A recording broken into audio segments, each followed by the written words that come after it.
I recently read Think Like a Warrior by Darrin Donnelly. At some point in your career, you'll hit a wall. Your results will decline, and you'll need advice from someone you trust. But instead of talking to a friend or a mentor, you get the opportunity to talk to 5 of the greatest coaches in sports history. What works in sport works at work, so these are 5 people worth listening to. Each one built a core philosophy that carried them to championship after championship. Adopt even a few of their philosophies, and you can make the shift from continuous struggle to unstoppable success. To help you see these 5 powerful success philosophies in action, I created a character named Eli. He quit a steady job to work for himself. Every time he hits a rough patch, a world-renowned coach shows up to help him through it. We start the story 6 months into Eli's decision to quit his job and work for himself. His 2 initial clients decide to leave in the same month, and when he tells his wife the bad news, he finds out she's pregnant. That night, he's sitting at his computer when he looks up to see an older man in the corner of the room. "Whoa, you're Coach Wooden," he says. John Wooden is the most successful and most humble coach in college basketball history. 10 national titles in 12 years at UCLA, and a historic 88-game win streak. But it took him 28 seasons before he won his first national title. Wooden distills the core philosophy developed over those 28 years into 2 sentences. There are only 2 things in your control: your effort and your attitude right now. Focus on those 2 things and let the results take care of themselves. Those 2 sentences hit Eli hard. He knows that he's wasting effort reliving the past or worrying about the future. He also knows that he has an attitude of entitlement, believing he should already be further along than he is. So he vows to stay humble and starts a daily practice to take his mind off everything he can't control. Every night he asks himself 2 questions. Did I give my fullest attention to my work today? And did I bring the best possible attitude while doing it? He can't fix a bad result, and he can't control future results. But each day he can score a 10 out of 10 on the 2 things that are his to control. Eli spends the next month building a new portfolio and pitching it to businesses. Then he receives an email from a big national brand to complete a trial project. He puts his best effort into it, but the day before the deadline, he loses all his work and can't deliver on time. He gets incredibly angry and snaps at his junior editor for letting it happen. Later that week, he's sitting in a diner, feeling bitter and hopeless. He looks up to see an older man in a suit sitting across from him. It's Buck O'Neil. Buck O'Neil was a baseball star who was forced to play in the Negro Leagues, but went on to become the first black coach in Major League Baseball history.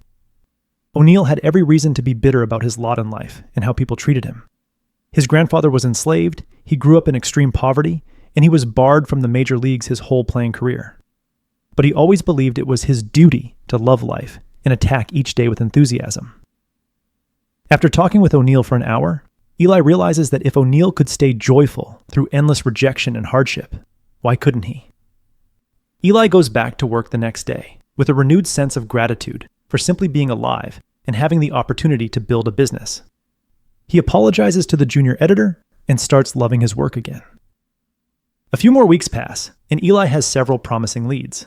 But the pressure to make more money is intense, and worried friends are telling him to go get a steady paycheck at a big company. Just when he's about to give up on his big dream and go work for someone else, he sees a man in a windbreaker walk into his office. It's Herb Brooks. Herb Brooks coached the 1980 U.S. Olympic hockey team, a group of college kids that nobody gave a chance, and who went on to beat the greatest Soviet team ever assembled and win the gold medal.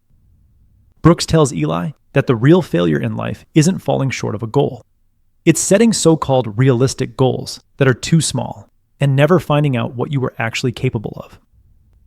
The next day, Eli turns down the safe job. He listens to his own voice over the naysayers because he knows his big goal is still the best opportunity in front of him, and he won't let other people's fear cost him a shot at it. A few more projects come Eli's way, but fail to lead to long-term contracts. Just when Eli doesn't know if he can take any more failure, he gets a tap on his shoulder. It's Bear Bryant. Before David Goggins, Bear Bryant was the epitome of mental toughness. At age 13, he wrestled a muzzled carnival bear for $5 and earned his nickname. He once played a full game on a broken leg. As a coach, he took an entitled roster of 115 college football players to a training camp in the brutal Texas summer heat to see who would quit. About 30 made it through, and those 30 became the foundation of a team that went undefeated 2 years later. Bear Bryant tells Eli that mental toughness is a daily decision, not a gift. You develop it by never allowing yourself to think of excuses or blame others, then reminding yourself that tough times never last.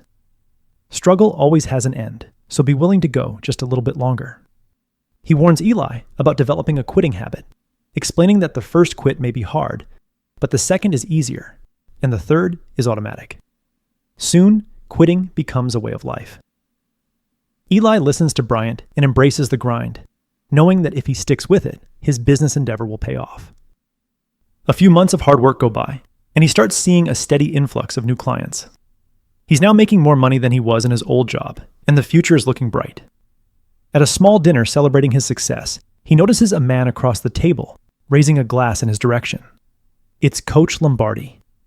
Lombardi won 5 championships with the Green Bay Packers over a 7-year stretch. He tells Eli not to waste this moment. Confidence isn't something you win once and keep forever. It's something you have to protect and keep building, especially right when things are finally going well, because that's exactly when fear creeps back in. Choose faith over fear every single day by reminding yourself of the amazing things you've done and seeing it as evidence that you're capable of doing a little bit more. Keep collecting evidence, keep visualizing the next win, and surround yourself with people who never stop believing in you. 3 weeks after that dinner, Eli's wife gives birth to their son. It's 9 months after losing those initial 2 clients, and he's gone from feeling hopeless to unstoppable. That's because he reads and internalizes the 5 life philosophies he learned from those great coaches every day. I control my effort and attitude.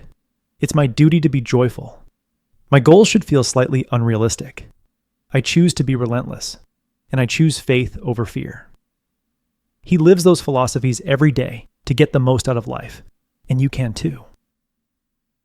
That was the core message I gathered from Think Like a Warrior by Darrin Donnelly. This book is packed with timeless lessons, and it reads like a novel. If you enjoy sports, I highly recommend it. If you would like a 1-page PDF summary of the insights I gathered from this book, just click the link in the description below, and I'll email it to you. If you're already signed up for the free Productivity Game newsletter, this PDF is in your inbox.